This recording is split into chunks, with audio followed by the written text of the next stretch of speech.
let's get this shit show of a show on the go, shall we? Wherever you're in the world, good morning, good afternoon, good evening, good night. Basically, what is going on at Bradford City? So, Stan, Diane, I'll take it over to you guys. If you could basically accept people and stuff, I'll listen in and I'll chirp in when I get in. So, Diane and Stan, over to you guys. Okay, cheers. Cheers, Tony. Do you want to go first, Diane, or do you want to give us your... Hey, it's up to you. I watched it at my dad's today. I watched it with my dad, and my dad was giving his opinion. Yes. In the first half, he said we were letting them get too wide out on the wings. We weren't getting into them. We weren't narrowing them down. Yep. And then he was going about the girls defending the girls. There were no defenders there, which I noticed as well. And everything, because my dad was just saying, I'd have been doing this and I'd have been doing that.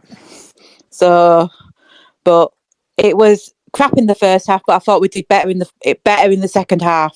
Yeah. And so, what do you think was the reason then for the differences? I think they might have had a rocket up the bum in the second half during the half time. Do you think the formation played a part in both the first half and the second half? Yeah, definitely. Because anybody know why I took Bobby off? Was he injured I think if you look at what went on in the first half, I mean, Bobby was, that one mistake aside, Bobby was one of the bright sparks going forward. But the trouble was, and the trouble is with 4-4-2, and I wish people would put this to bed now, nobody plays 4-4-2, or hardly anyone plays 4-4-2, and it was left exposed because there was a massive gap in the midfield, basically, out wide, and from full back to winger. And what they seem to have like a back four, but almost like in their sort of forward line, they had like a player almost like in a kind of triumvirate between our wide men and the fullback. And so they were in those areas in between, and obviously I don't think we played well and we didn't close down well enough. McGoldrick obviously seemed to have like a free role, and he was very influential in their in the way they played, in terms of you can see that he's a sort of he's very much a team leader in that respect, or very pivotal in how they play. And they seem to have this patient passing game where they would pass it around at the back, and their fans didn't get on their backs for doing that. And yeah, I would like to hope that that's the last we'll ever see of 4-4-2, because what it does, it kind of isolates, and it really took the wingers or Jamie Walker and Bobby out of the influence of the game. I mean, obviously they were a good side, and they exploited. What the annoying thing for us was that they didn't. They obviously did, but they didn't seem to have to work too hard for their goals. They were great goals, good shots, but we were basically just trying to. We were down on his asses almost, and like not closing down, and a side that's obviously has quality players, and you've got to do better. Yeah. They seem to, when we were, whether that's just down to the fact that maybe in a second half when we were actually getting some shots in, they were probably a little deeper, because in your mind you've won, you're 4-0 up. We had something to prove in the second half, but they were there for the taking, or at least for a comeback in the second half, albeit they could have scored quite a few more in the first half. Yeah, I think that's what my dad was saying about our defenders. We weren't closing down. No, it wasn't just the defenders, but I'll. Sorry if I've misremembered your name. Is it Scott from last night? Pizarro's. Yeah, does he want to request? Do you want to give your thoughts from a county point of view?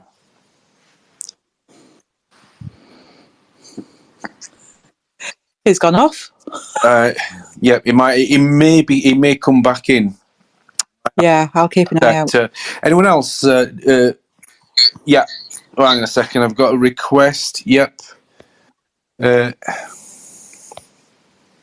Deezy, you can now speak. Yes. What's your thoughts on the on the game? Well, Deezy. Well, it was certainly. Good evening, everybody. It was certainly a game of two halves. In so much as we looked, when we changed it around at half time, we looked like a different side, to be fair with you. I just feel that I was stood with Labib actually at the game today, and I just said to him, I said, Stubbs or Taylor on their own, you could probably get away with, but both of them are so flat paced. Yeah. That together we just look so vulnerable. To be honest with you, I just don't think we can carry two, lack of pace centre halves. I mean, look, for me, everybody on that pitch today, the first half, should be ashamed. Yeah. There was three players for me that I thought, two and a half, let's just say. I thought Gilly was outstanding. I thought Bradders were outstanding, and Walker did deliver something instead of just grafting. So, but the game's lost, isn't it, at 4-0 down? And should have been 5. That one offside, I didn't think was offside, to be honest, where I was in the stand. But it's bad, guys, isn't it? I'm worried, to be honest. Yeah. Just picking up on your points, Deezy, I agree. And we were sort of saying that, to be fair, I don't think Kieran Kelly's done much wrong this season. I mean, he has his limitations, but is he any worse than Stubbs? And he's a natural left footer. I would hope that today is a 100% indicator that Ash Taylor is not good enough. Oh, and I think what for me, it's all a game of two halves, but it was a game of two formations as well. Yeah, 100%. Because if you look back to did you go to the Wickham game? No, I didn't. No, I watched it. Didn't go. But for me, and what was potentially could have happened in the first half and wasn't able to. But I agree with Gilly, Brad, and Jamie for the game. I think, but in that game against Wickham, there was a triumvirate of Brad, Jamie, and Bobby down that right hand side. They were just creating so many little triangles and overlaps, and they were doing really, really well. The result we were after, but how do you assess today? But that was like because the formation allowed that, in terms of like having that kind of Jamie more in a central role. Yeah. I think for me today, I had the benefit actually of seeing McGoldrick at Derby last year. My next door neighbour's a Shrewsbury fan, and we went to Derby away. And for what he's lost in pace, he's not lost in mentality, touch. Although he made our centre half look slow, so that tells you something at 37. Yeah. But on that right side where Bobby was, Bobby looked for me. He's 19. He looked starstruck to me. What people said to me when I was playing football at a younger age is the best form of offence is to hit them first, and we just gave the wrong man so much space. Yes, he's a league above at least, even at this age, and he's gone to his own town club. And it were almost like we were all waiting for his autograph at the end of the game. We gave him that much respect, to be honest with you. And it was a bit cringe to be. I mean, Bobby, in fairness to him, he's 19, so he's a young boy, and has got a lot to learn throwing in at the deep end. But I just felt that we gave him too much respect from the first whistle, in my opinion. And it's a confidence-driven game, isn't it? I just think our confidence is absolutely shot.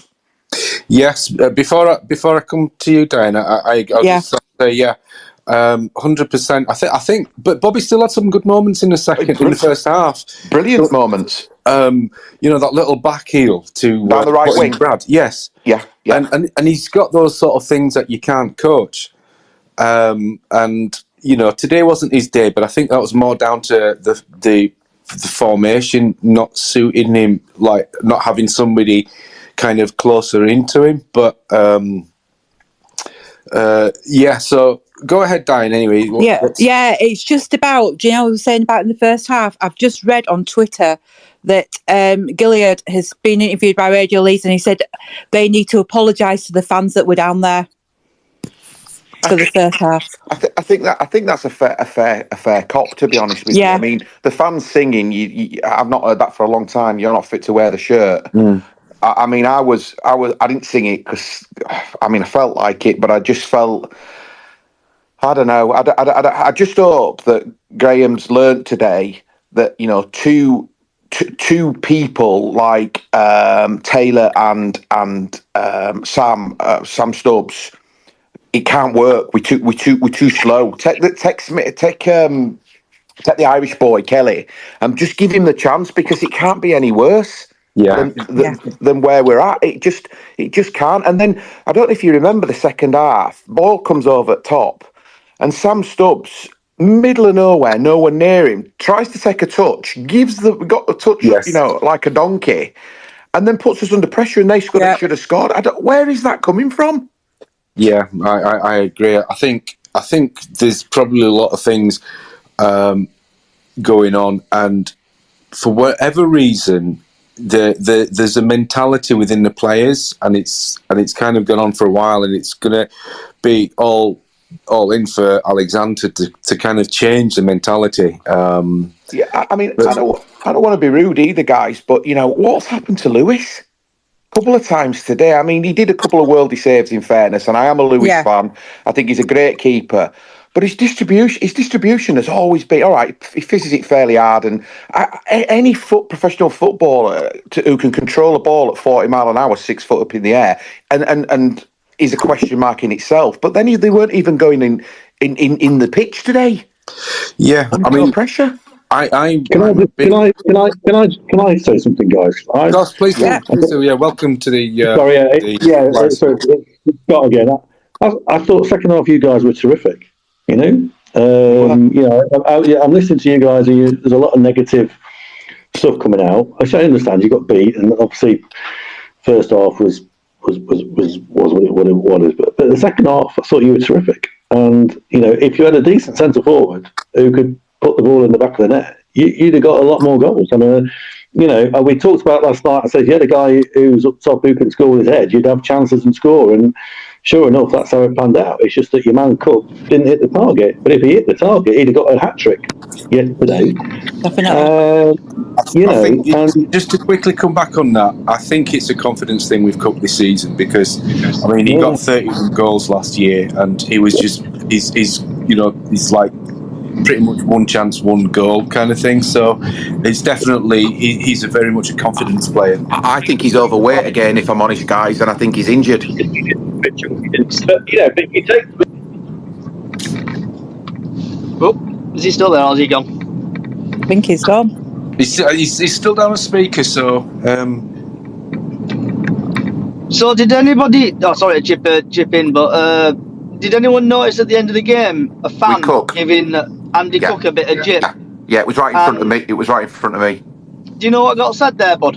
I know. There was about 3 fans, all fairly big lads as well, actually, were proper giving Cook it, and Cookie went sort of. He was clapping, and then we're like, "What are you saying?" And sort of got a bit engaged, and then Smallwood came over and pulled him away.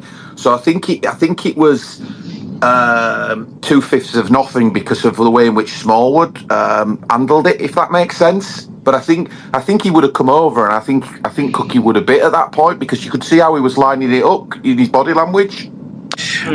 I also think as well, you could see that whatever was said had affected him. Like at that moment in time, his expression changed, and it was almost like very much as I was sort of saying to. Sorry, I think it's got the Paisaros.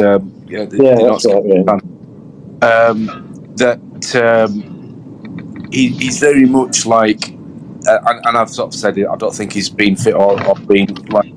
He's looked overweight. Whether it's a shirt that's not doing him any favours, I don't know. But like, if that's Cook from last season, he's very those he's got a hat trick today. But yeah, absolutely. But I mean, is it the positive that you were creating the chances in the first place? I mean, I think when you come out 4-0 down, your mentality changes at half time if you're 4-0 up. And I completely agree with what you're saying, and thank you for coming on and painting some positivity. But as a City fan, away at MK Dons for me was the start of us looking clueless. And you can't one hot day doesn't make a summer. So I get we were better second half, but this is systematic for me. But you've got a new manager, haven't you? And he changed it round second half. On his interview, he admitted he got it wrong in the first half. He was way too passive. And as you said, McGoldrick is class. He's way above League Two. And we've got Crowley, we've got the man. And even though we didn't have Jody Jones, and as I said. Oh, is he still there or has he disappeared? Does it, Mike? Wi-Fi connection? No, I think he's gone. But he's in and out. I think in response to that, I think yes. I mean, we did play well second half, and that's a case of as I sort of said at the start that kind of when you're 4-0 down, 4-0 up, it's very hard to maintain that in the second half. And we got a rocket, probably at half time, and you've nothing to lose at that point. So where you were sat, Stan? Obviously. I probably can't repeat what I put on Facebook, but it involved lube. I showed that to my dad. What did your dad say about that situation? What I put up on Facebook? My dad laughed. I didn't see it. Yeah, because I'll censor it, but on Facebook I put on the lines of has anybody got any lube? Because we're getting it right. Basically, derriere. It was funny. It just made me laugh. So 4-0 down. Did anyone Stan or sorry, I can't. Currently, I'm trying to drive and multitask in a safe manner at a minute. But did anyone near you leave the ground? Anyone sat next to you or anything? Did they leave the ground at 4-0? Yeah, I had loads go. Yeah. Loads go. Yeah, entire 2 rows behind me left. And so? I'm gonna move on if it's all right, guys and girls. So we're gonna move on now to what's the general problem. I know we did a part 1 a while back ago, and I know it gets quite a lot of interest. So I thought I'd bring it back today. Just basically, if anyone wants to chirp in, feel free. Just about issues at Bradford City. Whose fault is it? Who's to blame? And does anybody need to go? Can I just make a quick point on that, actually? Go for it, mate. I'd heard this week, and I don't know if it's true or not, but I think it is, that Graham Alexander, in the interview process, and indeed since taking the job, has not met or spoken to Rupp. Yeah, that were online. I saw it on the TNA. If that's true, okay, a couple of things for me. That's a disgrace, in that it shows his little interest or no interest in our football club. So that's my first point. The second point is that then it falls to Sparks to be the man that's making the decisions. And I hope he's got this one right, but it has to be right this time. Otherwise, where does it stop? Who carries the can? Do we just continually saying, well, we're a big club, we should be out of this league with our fan base? Or do we actually look a bit deeper and say, systematically something's going wrong? And it's not for me to say I'm not calling Sparks. It's relish in some respects that you never please all the people all the time. But this is a results-driven business, guys, and we're not where we should be, irrespective of our fantastic fan base, which a lot of them are on here. There's got to be wholesale changes in the club for me. The 11 players, the squad of 23, 25, whatever, will change in January with hopefully East coming back, and we've got to bring Young back in that clause in January, etc. But I don't think that stops the rot. I think there's other problems in hand. That's and people will probably blow me down for that, but that's where I'm at. So when I was in Argras having my lovely meal before we just to drown my sorrows a little bit, I had to look at the league table. We're currently 19th in the league now. In my opinion, all Sutton are going to get relegated. They definitely look like they're going to go down, but then it's going to be between, I think, Forest Green and Tranmere. So I don't think we're going to get actually relegated this season. I might be wrong, but if we do, we do. It happens. Football matters. But watching that game, especially the first half, every single one of them players, apart from I think Bobby Point and he showed a bit of fight, should basically have to go and refund the fans because it was just shocking. I thought how we played in first half. I was lucky I didn't leave. I stayed. I thought I'll stay because I paid it. I've come about an hour and 45 minutes.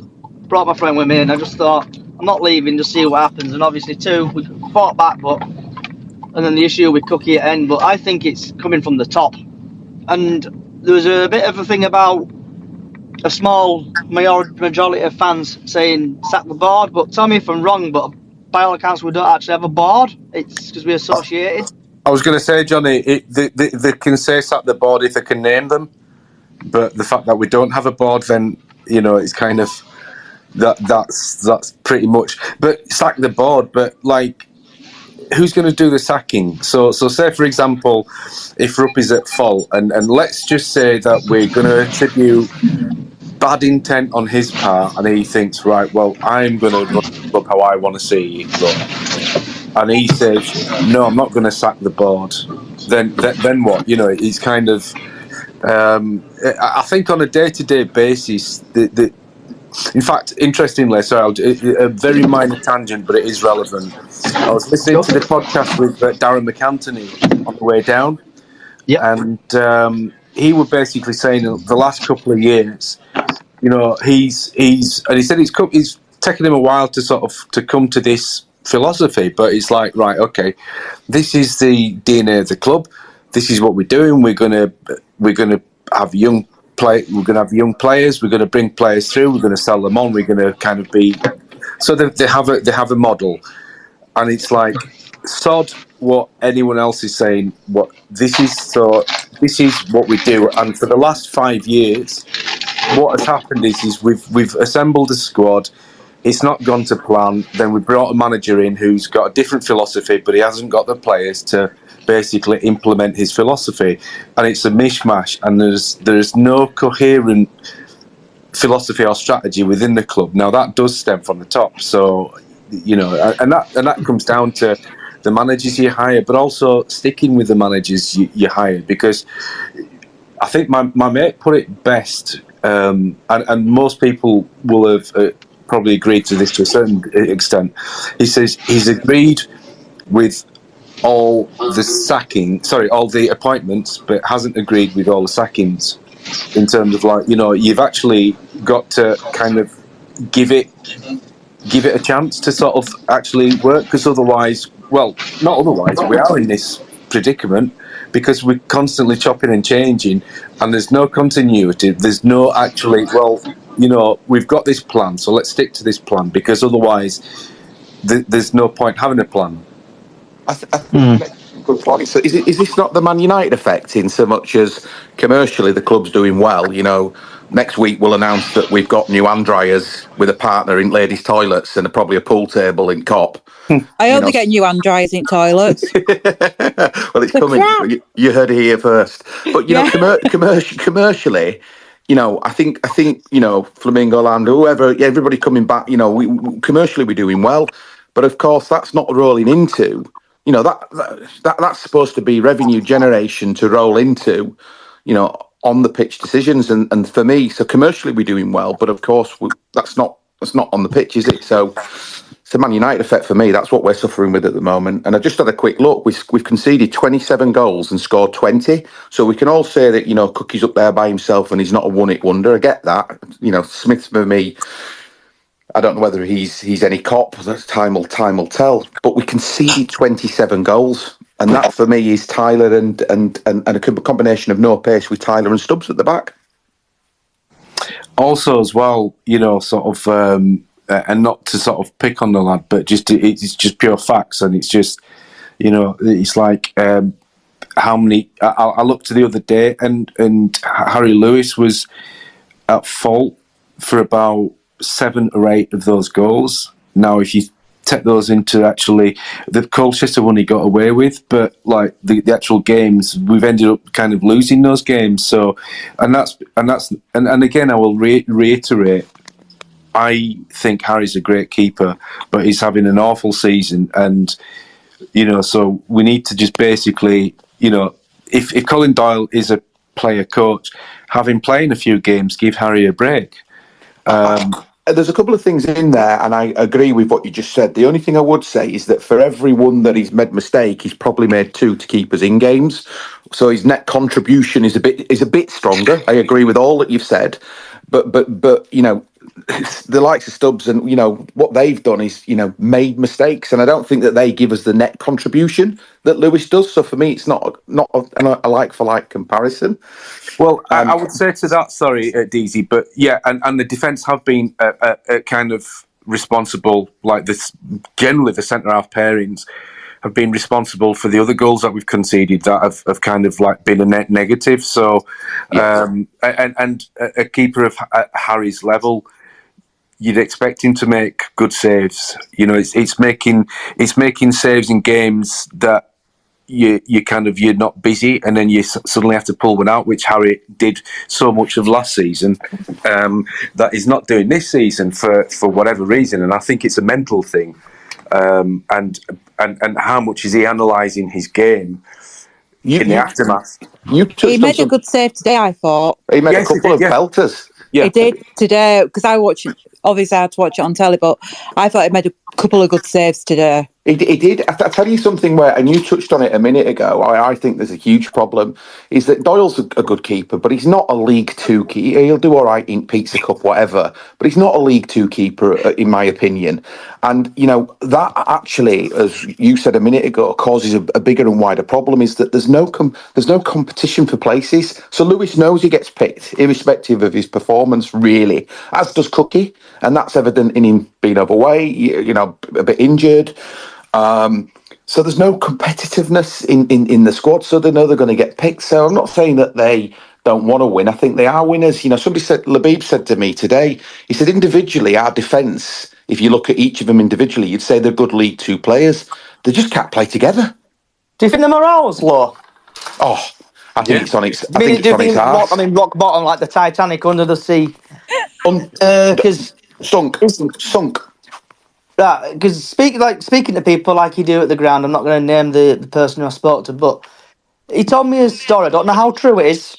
About you put like money in. They put money in to get like dietary stuff at the club.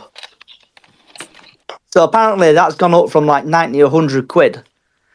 But then apparently there's a certain player who's not putting the money in. He's refused to put money in, so he has to buy his own.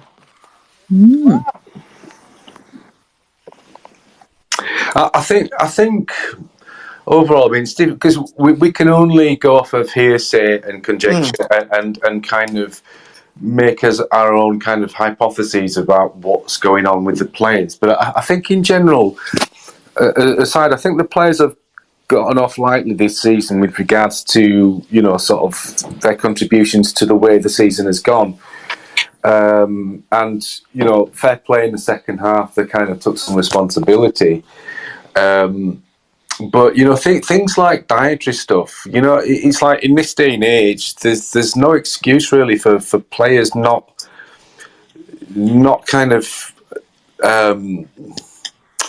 having those things in place themselves, being basically model professionals, because that's basically pretty much a norm in these days, I would say.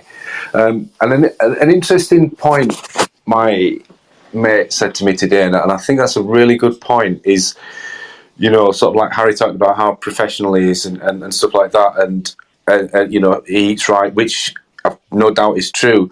But then how professional or how analytical? I'm taking this because are there other players in the side that do this as well? How analytical are they of their own game? So, for example, the goals that we conceded against Wickham, the second goal was poor defending, but I think the first one, Harry's body shape was all wrong, and it was something that, like, as a goalkeeper, you think, right, okay, so does his footwork have to be better? Well, it does, but in what way does his footwork improve his positioning in that instance? And is he doing that sort of analytical work with Colin Doyle? I don't know. But, I don't think there's any excuse in this day and age, like I say, in general, for players to lack any knowledge of nutrition, to want to kind of improve themselves. But then again, maybe they're League Two players for a reason. I don't know. What's your thoughts on that, guys? It's like you're saying there with Colin Doyle. I know he's a player coach, but do we need to bring someone who's better at coaching a goalkeeper? It's like, my argument is, like I said in past podcasts, about like new managers come in, they get staff. The same staff are probably still there from Derek Adams' time or Mark Hughes' time. And it's time to change the staff and change the mentality, tactics and formation of what they do on the training pitch. It's like with Doyle, he's probably a great player, but he might not be a good coach. Well, we don't know that, but you would assume that that's what Alexander will do. He will like, because obviously he's only had 2 games, and he's basically learning who he can trust and who he can't trust, and what formation he can play and what he can't play. So I would imagine that it might be something down the line, but to a certain degree, I think maybe the manager has got to assess what he thinks of the goalkeeper coach. And I'm using the goalkeeper coach because it's probably the most obvious thing where you can analyse your game, because the goalkeeper makes mistakes, it leads to a goal. So you're constantly having to work on your game. So I don't know if outfield players do that as much. Maybe they do higher up, and maybe we don't have the resource. I don't know. So, like, if anyone else wants to come in or anything like that. So, as a fan, Stan and Diane and Daisy and others, what do you think personally needs to change at the club?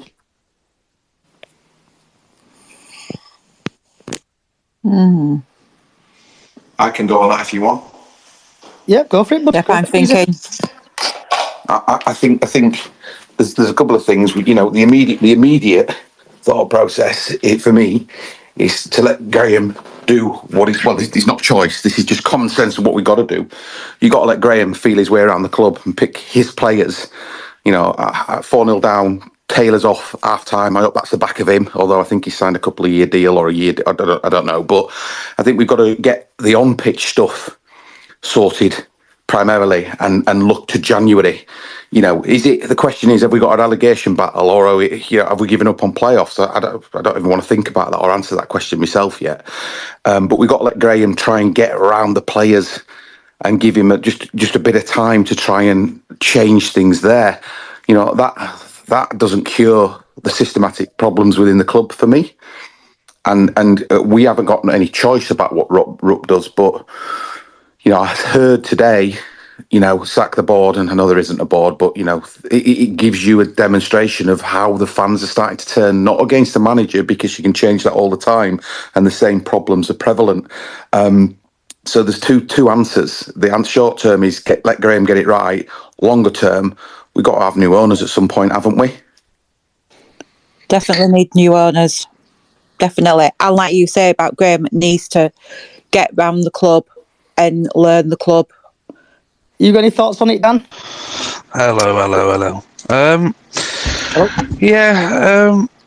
Like I said, when we got Alexander, I always support the manager. I'll never not support the managers or the players, but the CEO and upwards, it needs a good old looking at now. I know some fans have differs of opinions, which is fair enough, but look at the position that we're in. We're now in the same position we were 10 years ago, basically.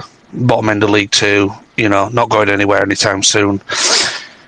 I think there's a hell of a lot of rubbish in that squad to clear out, and most of them are on 3-year deals. One that goes under the radar, which annoys me, is Gent. He's signed a load of players, and to be honest, he signed Oliver on 3-year deal, and he's played all of about 4 months for us in that time. It's poor from top to bottom, and I just think until we change the way that the club is run, I don't think we will advance out of this league. I can't see any progression, which hurts, because a lot of people seem to believe that people that don't want the Rupp in charge, that we want failure. We don't want failure. I'd love to be proven wrong. Absolutely love it. But I can't see it. There's no, since we sacked Hughes, when was that? Anyone? About 8 weeks ago? 5th of October. I think, yeah, So 4th of October. 7 week. We've not heard anything. You know, we all knew we were going down a lot more before Hughes got sacked. We've heard nothing from the owner. And yeah, I get the argument, you know, the Glazers and whatnot, they don't communicate with the fans, but we're not Man United, are we? We're Bradford City. We're a small team. And I just think it sets us up for failure, and it sets us up for conflict within the fan base as well. Because obviously you've got the people that don't want the owner to leave and they support him, and then you've got the people that do. And I just think at the moment the fan base is as divided as I can ever remember it. The club is in an absolute mess, and there's just there's no way out, because we're just doing the same week in, week, you know, season in, season out. We just get rid of a load of crap and then sign a load of crap again. And it's just like, how long can we continue doing this before inevitably, you know, we could end up like, and I'm sick of telling people this, we could end up like what Scunthorpe has. Just because we have a big ground and a big fan base does not mean that we won't happen, you know. As you never know what's going to happen in football. No. Do you? Like, look at Paul Scunthorpe, Bury, you know, Bolton. You know, Reading. Look at how Reading are being run. Yeah, we're not that, but we could easily end up being that, and that's what annoys me. Is we can end up being in that situation, because if Rupp gets bored and wants to go back to his car race and decides to pull the plug, where do we leave? We're 19th in League Two with no ground, no training facilities, nothing, and he wants 10 million for us. You know, it's time to maybe not force the owner out. I would personally like that, but start asking questions. You know, we've got a supporters board which is about as much use as a chocolate teapot and doesn't actually do anything for supporters except ask for pool tables. In you know, it's not questions that should be asked. It's questions that we need asking. What's going on in the background? Where's the plan? You know, they came in this club asking. You know, they came in the club. We've got a 10-year plan. Well, that's been an outstanding failure, hasn't it? Because 7 years in, we're in a worse position than what we were when they took over. That's what annoys me. We need to start asking questions. Forget the tennis balls on the pitch and crap like that, because, well, that's just not going to happen, is it? But as fans, we now need to start asking questions on where we progress in the club, because I can't see any progression in the next 5 years at all. So as fans, we all really need to work together then, don't we, for change? Change does not happen as yourself. You can't do it on your own. You need to stick together, be a team, work together and change. It's like, I know I've gone about it on past podcasts, but there's a fantastic programme, I think, on Amazon, and I think it's like Our Pompey or something along the lines of that. And it's all about Portsmouth, the ownership, and then the fans taking over the club, and then the club came good, and then they've sold it again, I think, to some American guys, and the club's growing. So things need to change, personally, I think, from the ownership. And I think the only way we're going to do it is everybody working together instead of everybody doing bits and bobs on their own. I don't mind if I jump in again. Go for it. That's never going to happen. You know, you look at our in a podcast, not podcast, like a live stream with Around the Grounds, which is a Wednesday fan, and how they're being run at the moment. You're always going to have people that back the board, and I get that, because no fan base is ever going to unitedly agree. But it's not about wanting the owner to go, wanting the owner to stay. It's about wanting the team to progress. And, you know, Sparks is really good as a, you know, commercial. But his footballing decisions, you know, you don't need me to say 7 managers in his appointments. It ain't fantastic, is it really? You know, it's more about moving together and asking questions in opposed to finger pointing at this point. Because the real prospect is that we're closer to relegation than promotion. And if we do go into the National League, we're honestly, pardon the language, we're fucked. Because we pay £500,000 a year rent, and we have an owner that doesn't invest. If we dropped into the National League, we'd drop 7,000 season ticket. There goes your budget. You know, for an owner that doesn't want to invest, you can't be a self-sustainable club in the National League with no fans. If we went down, I honestly think that'd be the end of our club. because I don't think we would be able to afford the astronomical costs that come with the ground and, you know, the players that we signed on 3-year deals, and inevitably, if we did go down sacking Alexander, which is on a 3-year deal, you know, this is my point. You know, we allow too many things to go unnoticed. We give Hughes a 3-year deal and he lasted a year. I said before Alexander got hired, I think he'll be gone before the end of the season. You know, that's 2 managers, 6 years of deals that I don't think we'll even get a year and a half, 2 years out of. So we've had Steve Hamilton, if I'm pronouncing that correctly. He's commented, it's not just Roop's communication, it's the club's overall, and it's about the club having plans that fans can get behind. The fans don't know if they're even a plan from. That's the problem. So it looks like there's the club are like, about to say, going back again, like where the communication from the club is non-existent. Like I remember times where the club communicated quite a bit. Like I know their fans forums, we have them, but then it's a club in it. Like there's just it seems like they don't like to interact with fans anymore, and like it's hard to explain. But just like the club, I think need to get the communications back on track. And if anyone else wants to add anything, do you get a email newsletter every week or something? Because I keep getting them. Yeah, I signed up for that. Yeah, I've got that. I think the problem lies more is the supporters board is supposed to be the supporters' voice. They're supposed to be the ones that go and ask the club the questions, and we don't get them questions. We get the same questions about the stairs behind the Kop and pool tables and in the lounges. They're not questions that need to be asked. They need to be asking questions. Where is our club going to progress? Because at the moment, we as a club, I don't think we have any identity at all. We change players every season. We change managers every season.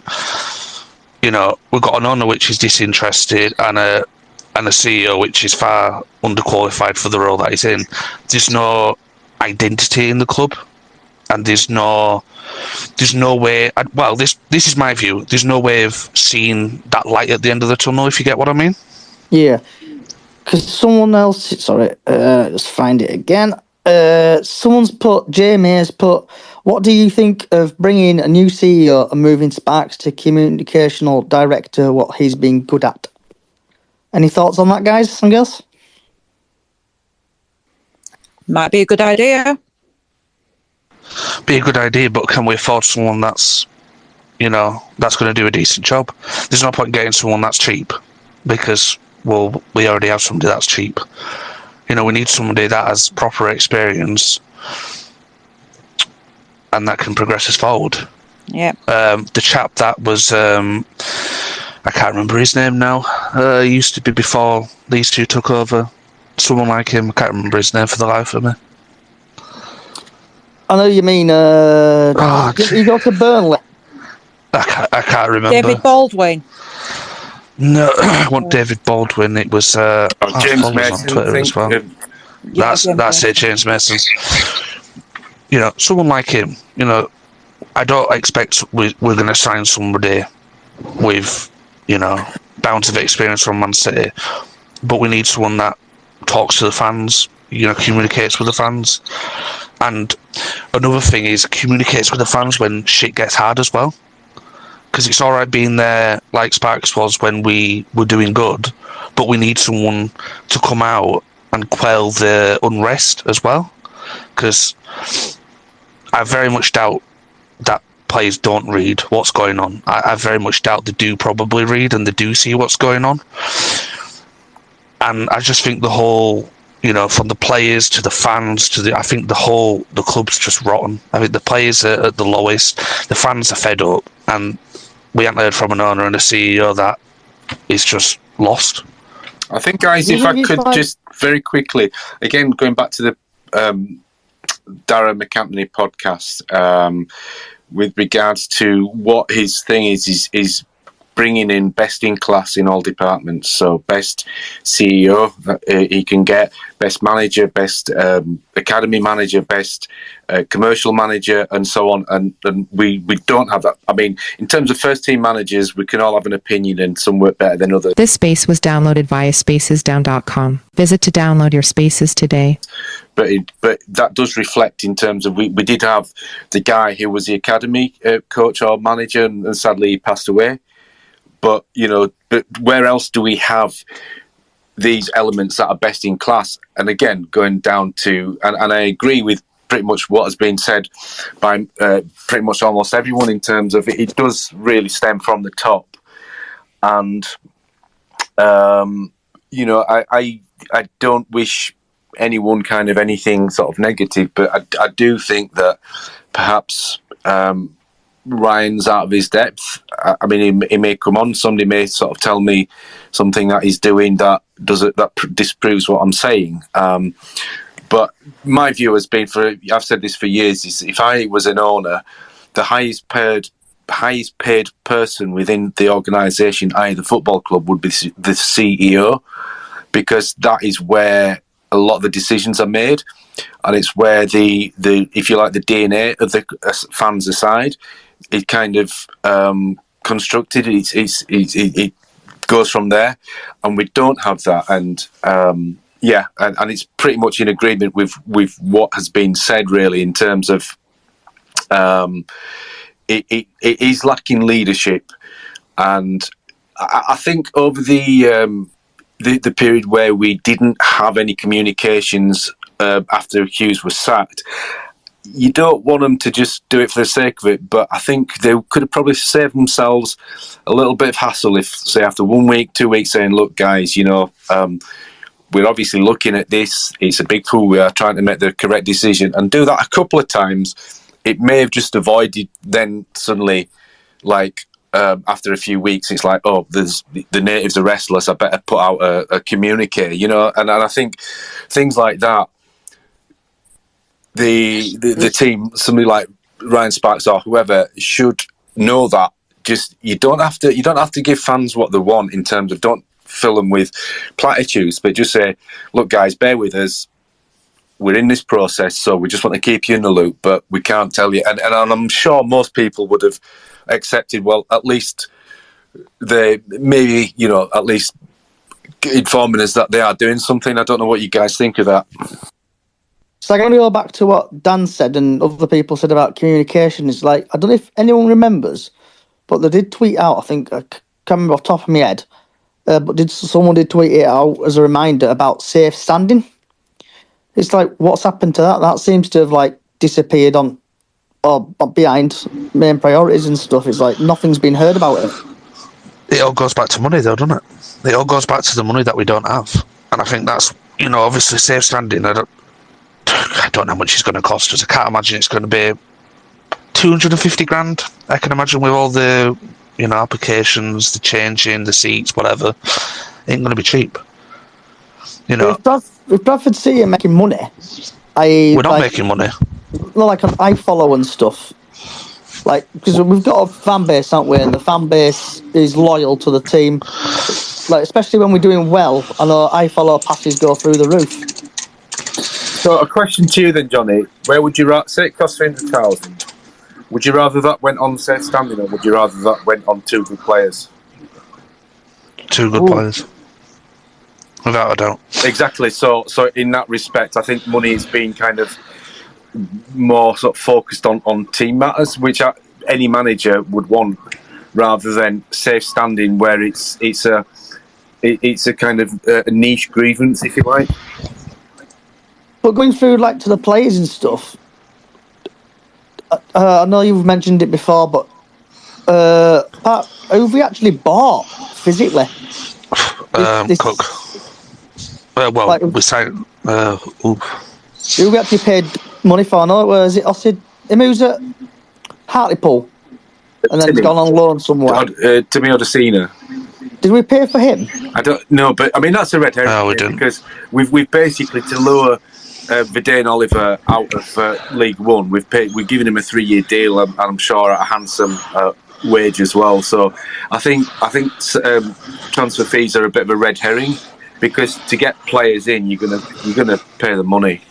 All the money's going to go to the player rather than in a transfer fee. So you either pay for the player or you give him a 3-year deal. That's why we can attract the likes of Walker, Oliver, and the likes of Cookie, for example. That's why we give him a 3-year deal. But he's not been good though since he had his 3-year deal, has he? Yeah, but that's a kind of a theme with a lot of our players. Like Walker is very, very disappointing in my eyes. What we saw of him when he were on loan from Hearts versus what he's been since we bought him. He's been half the player that he was, along with quite a few of the players that we do seem to buy like that. I would disagree with that, Dan. I mean, he was out for half a season last season. Yeah. And I think he's been, alongside Bobby and Brad, the best of the best three, in the best three players this season, without a doubt, for me. That's my opinion, but I agree with that. But I'm saying in what he produced at Hearts and what he produced in the season that he was here on loan, the half of the season that he was on loan, that's what I'm referring to. He's been the best out of the bunch, And I just looked up. We did lose money. We didn't make any money last year. We lost 300,000. So again, that's probably why that was paying Derek Adams off. Yeah, which I mean. So it's kind of going back to this identity and this kind of like having a stamp and but also sticking to a plan. It's like sort of like you've got Derek in. You've actually poached him from another club, and when things are. I mean, I know that he got really toxic. But this is I think one of the things, my criticisms of Sparks, and I've said this, and I'll just repeat it for those who haven't heard this, or apologies if you have, but my biggest bugbear with Sparks on the whole is the fact that he's listened to the fans to a certain degree, because he should have, I'd have thought, not so much I'm a big Derek Adams fan, but we're in this situation again, and we're in this situation again with Hughes. We're in this situation where we've got the fourth manager in whatever it is in the space of a month, 4 or 5 weeks. The players don't have anything to go off, and so if this season's going to fizzle out, then why not just have it with Hughes and kind of reset in the summer? Because it's like then you're gonna, you know what I mean? You kind of you're twisting, and just stick for once, because twisting hasn't worked up to now. It shows a weak person, as an owner that has a fan base, as a CEO that we have a fan base of, let's just use 15,000 for the round number. You've got to be strong-willed, because you've got to say no. You can't just give the fans what they want. And I said it when Adams got sacked. It's stupid. It was an absolute stupid decision. No matter how toxic it got, the club allowed it to get toxic. They allowed it to get toxic under Grayson, Boyer, Adams, Hughes. It'll happen under Alexander as well, no doubtably. We don't have that thing to say, no, we're in a bad turn of results. Bit like when Parky, when we went through an absolute shit period with him. We went through that shit period, but then we came out the other side. But we never come out of the other side because Sparks isn't strong-willed. He just bows to the fans, which is, I am going to say the fans are at fault. But, you need to step back and you need to put a bit of a backbone in and say, look, no, we're going to have to go through this. If in 4 games we've lost all 4 games, then fine, yeah, sack him, whatever. But it comes back to the thing of, look what Adam said in that podcast, that we're a big ground, big fan base in a small mentality run club, and that just proves that basically Sparks goes, well, I don't want to upset the natives and I don't want to upset the fans, so I'm just going to sack him and then wait 6 weeks to appoint a new manager. And then we're in the same shit. 2 games in, we've lost 2 games. And honestly, I said this before, Alexander, I honestly wouldn't be surprised if we lost all 6 games on the bounce when his first appointment. Because swapping this is Hughes' team. This isn't Alexander's team. And that's the problem. It's like me going to work, them sacking me and then going to take over another manager's team. It's completely stupid. I honestly think we'd have got through that spell with Hughes, and we'd have come out not shining, don't get me wrong, but I don't think sacking Hughes has done anything good. I think we could have just kept him, and I think we'd have probably been in the same position we are now, but saved however much money we have sacking Hughes. Don't know if I'm wrong there. Anybody have a comment on that? So, like you've said about Derek Adams, on about I saw that statement on the TNA. Basically, he's telling the truth, isn't he? Really, we don't own our own ground. We don't even our own training facility. It would tell him the truth about it all. Yeah, I mean, he's not said anything true, but I think also Sparks' response was very much he's played that wrong, because he could have just said, we wish Derek Adams all the best, but he's kind of said, well, this is like, basically saying, well, it's making excuses for failure. But well, you hired him. What have you done, Ryan? He's bit, hasn't he? He's bit at the bit. He's also set himself up, because that's one of the things that his communication skills. He says things which come back to bite him on the arse, and it's like there's nobody in the club to sort of say, look, Ryan, basically, don't forget, whatever you put out, the internet never forgets. No. You make a comment, that's basically going to come back and bite you in the arse. And so, I mean, Adams wasn't wrong. I'm not saying that, but I just think it's kind of like almost like, it seemed, let Adams be the petty one, and you just say, well, I've no comment, or just wish him well, and then just move on from it, and then you look better, and then he's not going to come back and basically to haunt you in future. So do you know if he'd have just said, look, I'm not willing to make a comment on inside in the club's business, Adams just left, that's it. Fans wouldn't have thought, they might have thought, well, you know what, Adams is talking out of his ass. But since that, Sparks went out and bit at the bait that he left, well, Sparks loves making these one-lining statements. No mediocrity, we're leaner and meaner, and blah, blah, whatever else he's made. They come back and, like the other lads just said, they bite you on the arse, and fans won't forget. Fans will go through and try and find statements from 6 years ago. That's the mentality. You've got to remain professional, and through it, did he remain professional? Basically, he went off on a rant on BBC Radio Leeds and made himself look like a prat, basically, didn't he? It's that no identity. You've got a CEO which is basically arguing with an ex-manager, which is at Morecambe, which are 15th league. While we're sat sixth bottom, it just looks a bit pathetic, doesn't it? Really. Do you know? I might be doing 2 and 2 and equally in 5 here, like the saying I like to use. But with the club being quiet on stuff, it's like, do you think change is happening? Do you think something may come out of the blue? Or do you think it's just club being club? I don't know. The club. This is the whole thing of, I don't know. In any other club, I'd say, yeah, probably.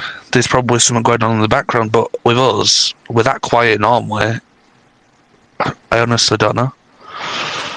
But I think I just read on Twitter, sorry to divulge on the subject there, but this arguing with players, I get that it's annoying and it's really pissing people off, but arguing with Osadebe, arguing with Cook, ain't going to get them on side. It ain't going to get the... And I know I hate saying it, it's not the fans' fault, but if you were doing shit at your job and then someone came and shouted at you, you'd feel like I'd want to punch him in the face. It's bigger than that. They only play for a club. They've been signed. The problem lies bigger, that it's down to the owner, the CEO, and the recruitment and the manager. And I'm not blaming Alexander at all for the first 2 performances, because he's been dealt a shit hand, and if he does anything with it, I'll be very impressed. But the whole thing of, you're not fit to wear the shirt, it sits a bit uneasy with me, because I just think if you're going to do that, then they're not going to play for you, are they? What I mean? It's a hard one, because, people have the right to speak their opinion. We're paying fans. We're paying for to watch. But I think fans need to look further up the tree now. 7 years in, we're still saying the players are shit. There's a reason why the players are shit, because we can't afford anything decent. We're in League 2. We're trying to be self-sustainable, but there's only 3 clubs in the entire Football League that are self-sustainable. One of them is Forest Green. One of them, I don't know what it is, and us. Forest Green are bottom, and we're 6th bottom.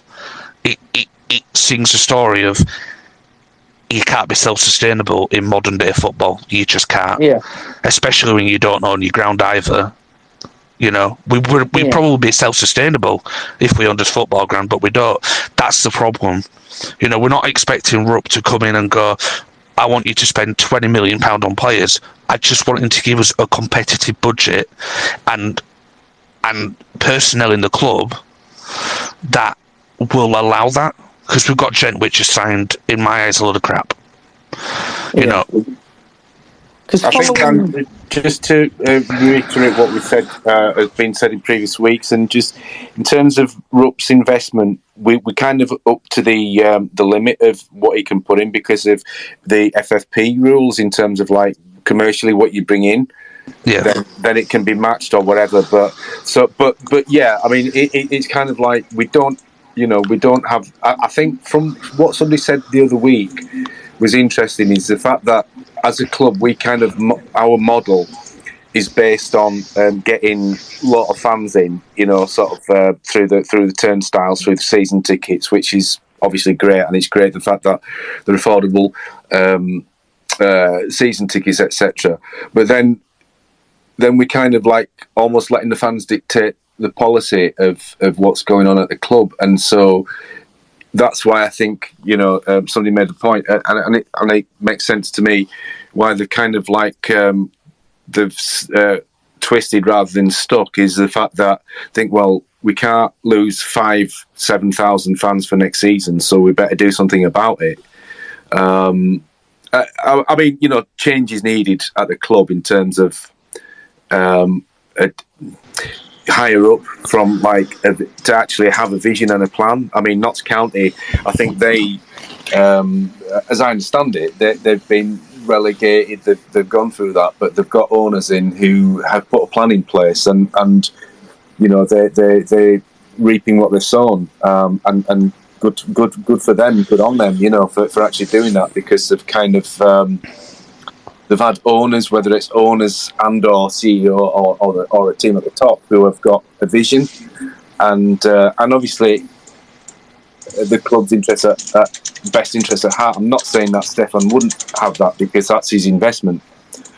But Scott still here, sorry? Yeah, and I think it's from that, and so I think ultimately that is what we are lacking is basically a plan that kind of is able to kind of be realised and also stuck with, but with some thought behind it.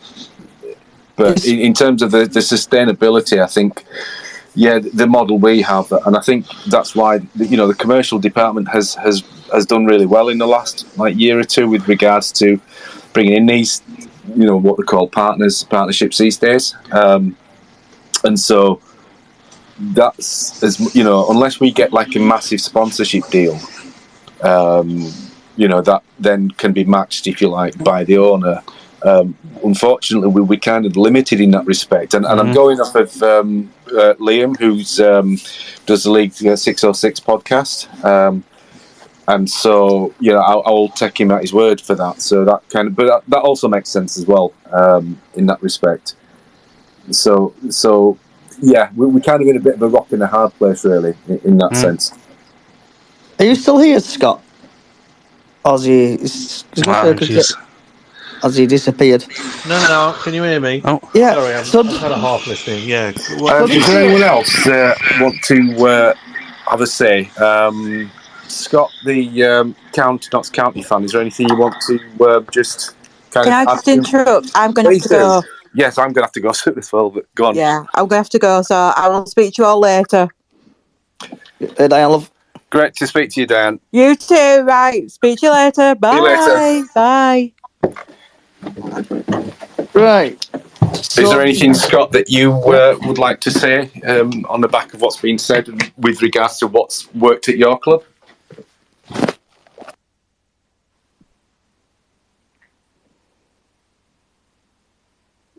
Are you still there, Scott?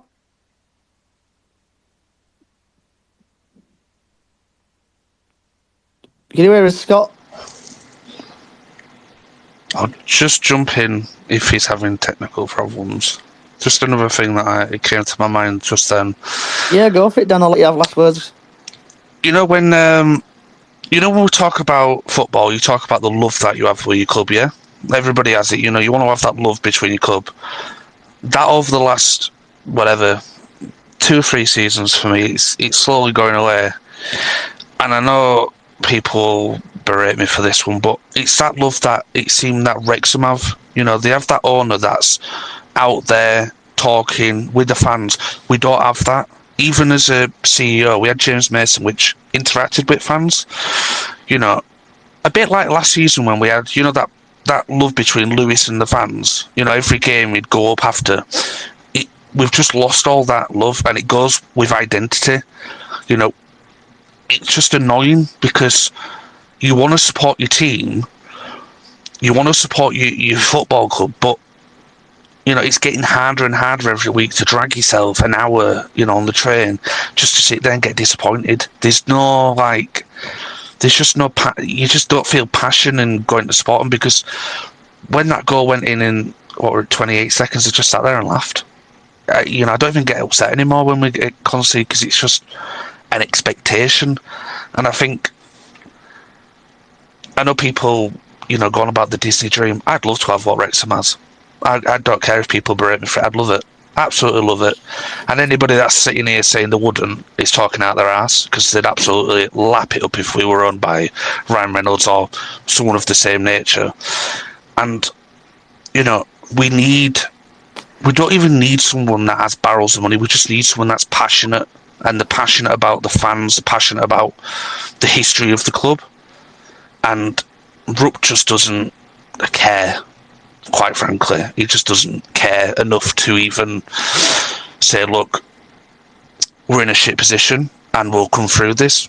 You just don't have any of that. And it's just, you're going to notice over the year, because the season's dead and buried. We ain't going up, not a chance. We could win every game, we ain't going up. You're going to notice that people are going to do other things with the Saturday afternoons and not come and sit and watch us. And what if 3,000 of them go, do you know what, I ain't going to buy a season ticket next year? You lose that fan base.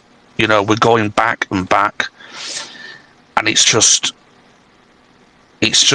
hurtful as a fan, because you sit there and think the progress that we made over the last 10 years, the cup runs, Parky, even the season under McCall, we're just in the same dire situation we were 10 years ago.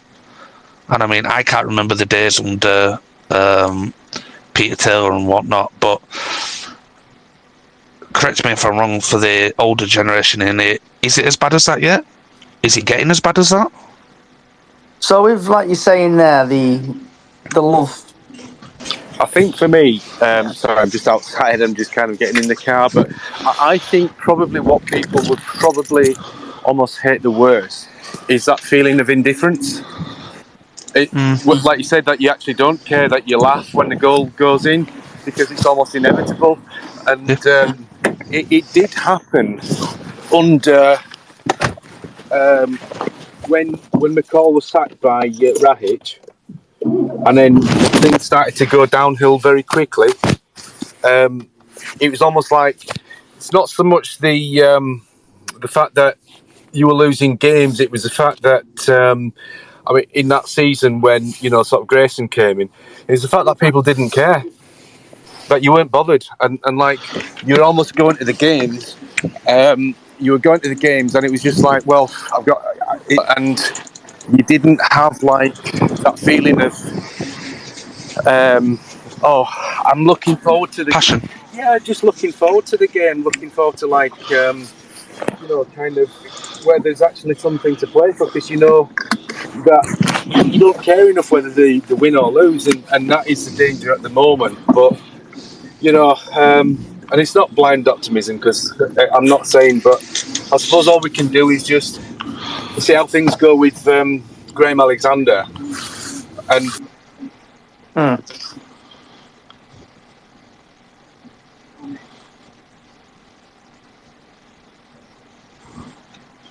I think we've lost him. Gone. So I know we've got a couple of Wrexham fans joined. So I just want to get, before we go, I'll give it another 10, 15 minutes before we go. If any Wrexham fans want to come in and just say how your club's changed over the last 2 or 3 years. If Stace or the Ledge down at the bottom there wants to come and have a chat. Because with Bradford City now, I know you're saying there that your love of the game's going. That should never happen. Your love of the team should never go. It's not that I'll never stop supporting us. I was born a City fan, I'll die a City fan. But, in a way, I think the hatred towards Wrexham is because of the jealousy towards them. Because of that engagement between the owner and the fans. There's a lot of clubs which would dream of having that, apart from the mind-numbingly wealth that he is, worth.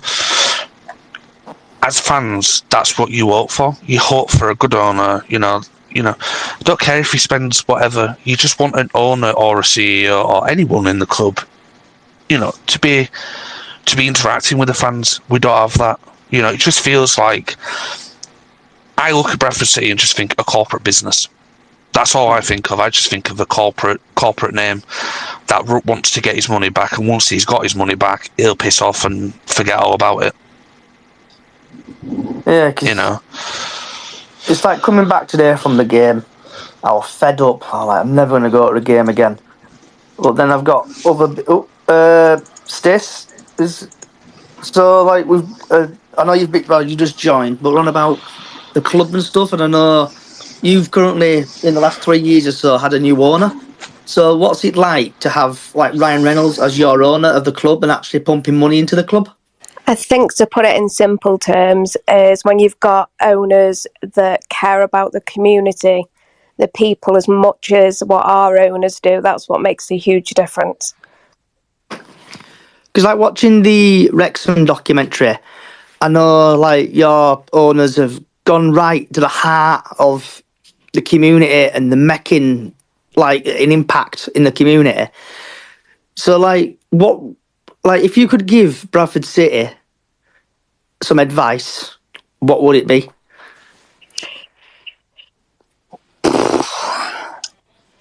Just stick by your club, just like we have. We've had really awful times, to the point fans put up their mortgages on their home just to save our club.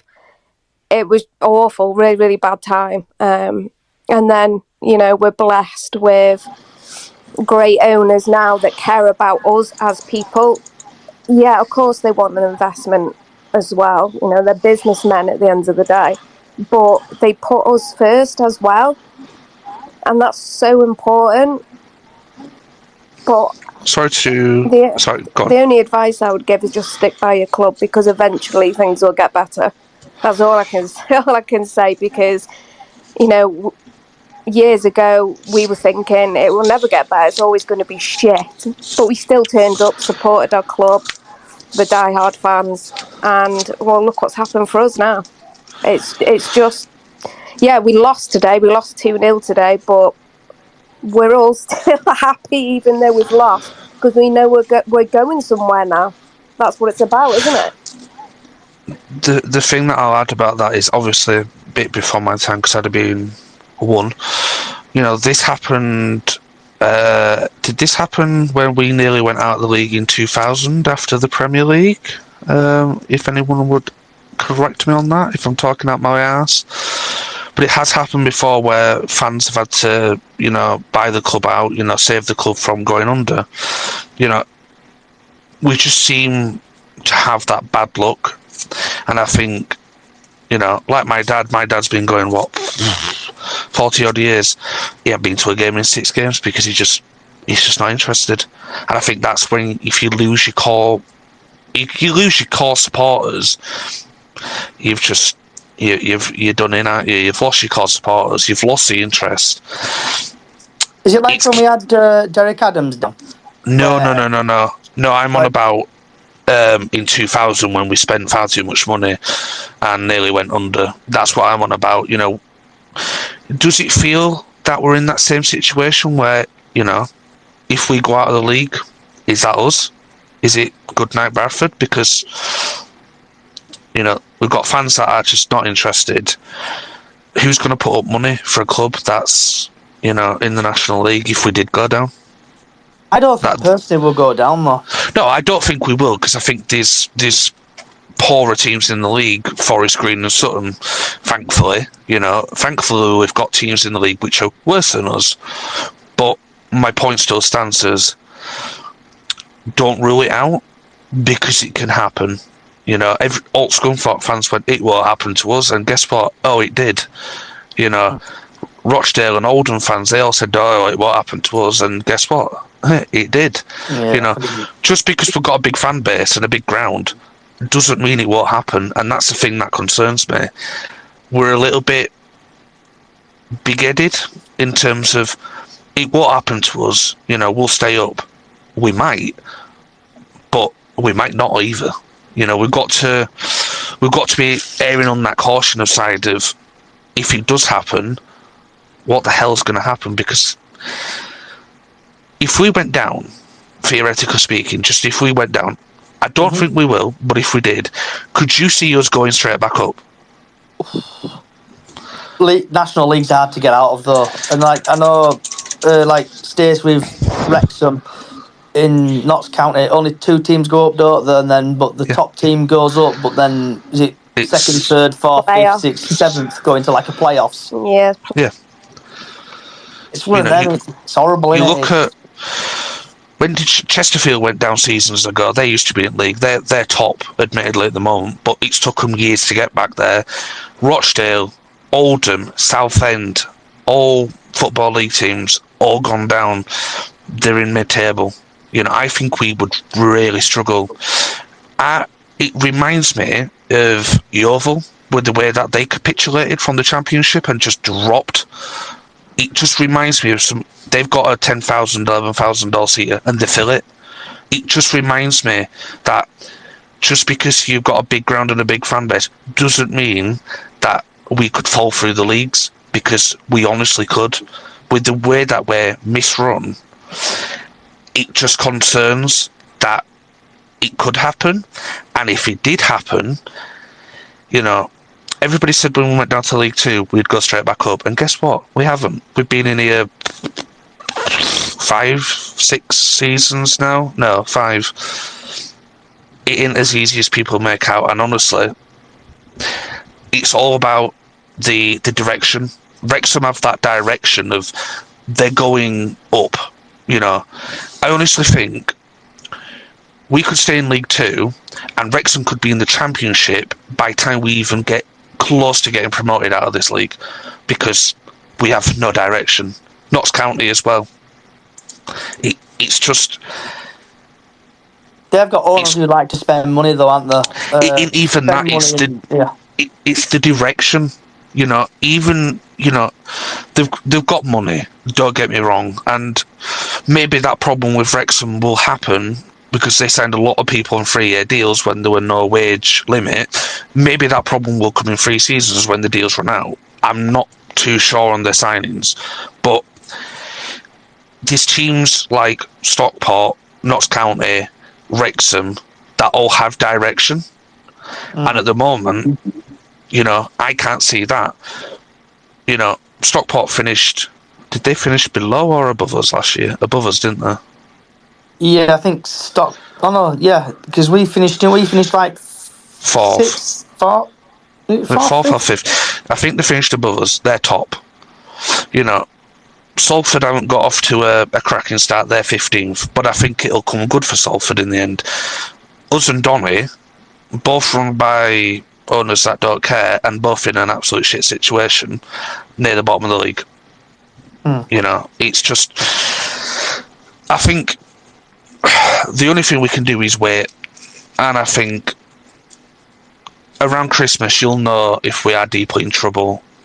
But it's one of them that you're screwed if you do, screwed if you don't. You know, you jump the gun too fast, you're screwed. You jump the gun too early, you know. You jump the gun too late, you're screwed again. But I honestly, I don't know. It's just a bit of the moment where, like, you know, what you advise, what you do, because I don't even know. Have you got any last words, Stan? Or is he still away? Stacey, have you got any last words? No, I wasn't expecting to speak, so thanks. Right, no problem. Dan, you got any last words? Just hope we win against Aki Stanley, because I tell you what, if we don't, it's going to turn nasty in that ground on Saturday. It really will. It'll turn nasty, and it'll turn real nasty, because everyone's getting a bit pissed off now. No, Bradford City Fans Independent has joined. Steve, if you got anything you want to say, bud, feel free for the last 5 or 10 minutes. Just get your. I know you've joined in the past. Just want to get your thoughts again on the situation and basically to see what you do. If you fancy speaking, I've sent you an invite to speak. So if you feel like speaking, you can have a chat if you like. Out of question, who've we got next? We've got Aki Stanley, Forest Green, Salford, Gillingham, Doncaster, and Morecambe to the end of the season. How many? And Stockport. Oh, God, that's a shit into the season. How many points can you see? Because I can only see 3 or 4 points coming out of them. If we get rid of the players in January, I think we'll do well. But I'm going to pass on to, I think his name's Steve, if I remember says me correctly. If you want to speak, Steve, and just see what you do again and just introduce people to yourself. Hi, good evening, Johnny. I just came on to listen, really. We're still trying to organise spaces and things like that, and obviously I'm pretty gutted after today's result, though it was expected. I've already been listening through my own personal profile earlier. What I will say is we formed an independent fans group simply because we get kind of various different people saying to us they've lost a little bit of faith in the supporters board and things like that. I don't really want to dwell on those things, but effectively we wanted to try and form something that would be, its whole goal was to wholly represent the supporters base of Bradford City Football Club. We're all fans. We all love the club. Some more than others at the moment, because I think quite a few fans are a bit disillusioned. And so that's what we're trying to do. But today, I think I've seen a whole new level of toxicity across the hashtag. I think there's some very upset people. What I will say is, where Rupp's concerned, it's a very tricky one. Simply because, you know, if he pulls the plug, you know, it could be quite dangerous territory. I think somebody earlier was speaking about if we dropped into non-league, it might finish the club. I have to agree with that, with the financial outlay in terms of the stadium, etc. It would be very, very difficult. So, you know, you're in this kind of vicious circle where there is many fans wanting to kind of protest by reducing their spending to the club, which would, I think, then have a knock-on effect in terms of financial stability. But then on the other flip side of that is what can we do as fan base to affect change? And this is the kind of difficult question at the moment for all of us who follow Bradford City and have followed them for many years. And that is that, you know, we want, you know, a big percentage of the fan base wants some change. We would probably say at this moment in time that there are some fundamental problems structurally with the club. I think Ryan Sparks he's hired David Longo as a commercial director and done, and he's done a very, very good job. Commercially, I think we're in the best position we've been in for some time. We are self-sufficient as a club. But the reality is that, you know, on-field progression has declined from 7 years ago when Rupp bought the club. And there has to be some reasons for that, and there also has to be some reasons why managers have faced significant challenge when they've come to our club. So, we've got a situation at the moment where a very large supporter base is divided on quite a few things, is frustrated. And to echo somebody else who was speaking earlier, and forgive me, I'm sorry, I don't remember who it was who made the point, but communication from the club, whether we like it or not, has dipped significantly. And I think I said this last week, Johnny, that, we did have the era of James Mason who would engage with fans, etc., respectfully, even through good and bad. Dave Baldwin was another one who would quite happily speak to people. And Ryan, I completely kind of get from his point of view, the man doesn't deserve to be threatened or slagged off or anything like that. People should be respectful with him. But I think the turning point was he came off Twitter and he came off his social platforms and then nothing. And I think the club admin on social media does their best, but the reality is that frustration has just grown and grown and grown because there is really, from what I can see, no real plan, or doesn't seem to be any substance of a plan. Our recruitment, I think, the last 2 windows has been poor. I think that we've then outlaid kind of compensation payments when we've fired managers, which has not helped us. And some would argue, well, the reality is they weren't performing, and that's fine. Everybody's entitled to their opinion, but again, those compensatory payments for people, managers leaving their positions has a knock-on effect in terms of our budget. But then, we've got now people writing to us and commenting on posts, talking about Stephen Gent. And I think that some of that criticism is deserved, really, in the basis of the signings that have been made. I think from the last window, Pattinson probably was the only one who fans felt there was a decent signing. And then some of the loans that we've taken have not really made any sense. We've not really done anything with them. So what's the point of paying budget out each week for those? So, from our point of view, we're going to try and organise a space. We've been trying to do it, but it's just getting schedules aligned. And I think, Johnny, we're going to try and do something. I know I'm going to try and do something with Adam Williams. But effectively, we want to try and get something or build something with other fans. We're not saying we're going to just become this group that's faceless, etc. Fans should be part of what we're trying to do, and we want to try and then get or become the voice from the fan base back to the club, so that because at this moment in time, there's really nobody effectively challenging them. The supporters board, have tried to do a good job, but the fact of the matter is right now, me as a fan, I want the supporters board to be challenging the club and asking them difficult questions. Why have we declined on field as heavily as we have over the last 7 years? What has changed? Why are managers basically kind of not acclimatizing to what we have to offer? The questions go on, and I think at this moment in time, Ryan, he's doing his best to try and kind of keep the club going. He's made decisions; he has to make those decisions. But the fact of the matter is that when the going gets tough, he's nowhere to be seen. We've not heard anything that would help the fans to basically understand and get behind for quite a long time.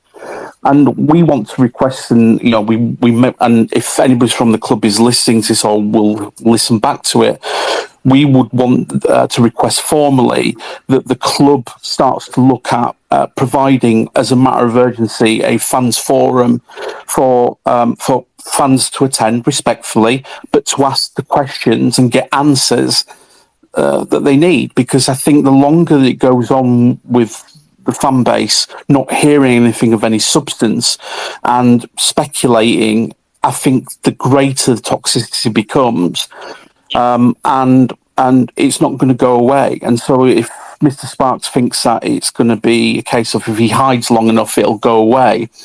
I don't think it will, and I think it's getting progressively worse from fans as we move forward. So I think that they have to be brave, put their big boy pants on, get a fans forum officially, and let the basically the fans come along respectfully. Kind of minimise numbers, whatever you need to do. But I think that fans have a right to ask questions when they're the biggest stakeholder in the club. We are the people that spend our money on tickets, on merchandise, on food on the concourse, on drink. And I think that we have a right to actually ask those questions in terms of the progression and the direction of the club as we move forward. But anybody wants to join our membership, it's free. You just literally go to our website. And you can find that on our Twitter. Come and follow us on Twitter. Play a part. We literally, we ran a poll the other week. We were very respectful to fans who took the time to comment on the poll. We know that we can't please everybody, but we'll always basically kind of respect their kind of view, and we'll try to answer accordingly. There is no magic ball here. We haven't got all the answers. We don't know, we don't know really what's going on in the club because, we can't seem to get any answers out of the club at the moment. But the fact of the matter is that I think something has to change and Bantam progressivism has to come back, and we need to basically move forward as a club. But to do that, you need fans and club united for the greater good. Yep. So I'll just have to click that a minute, 2 seconds. Right. So I want to say thank you for everybody for joining today.